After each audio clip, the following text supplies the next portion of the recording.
আয়াত ৮৫। قالوا تالله تفتأ تذكر يوسف حتى تكون حردا أو تكون من الحالكين।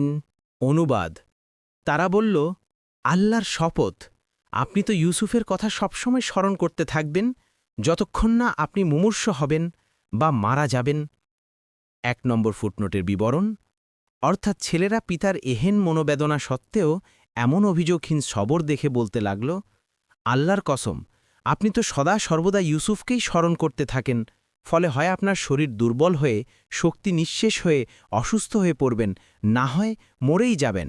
ইবনে কাসির, প্রত্যেক আঘাত ও দুঃখের একটা সীমা আছে। সাধারণত সময় অতিবাহিত হবার সাথে সাথে মানুষ দুঃখ বেদনা ভুলে যায়, কিন্তু আপনি এত দীর্ঘদিন অতিবাহিত হবার পরও প্রথম দিনের মতোই রয়েছেন এবং আপনার দুঃখ তেমনই সতেজ হয়েছে। আপনি নিজের উপর থেকে বিষয়টাকে একটু হালকা করুন। সাদি।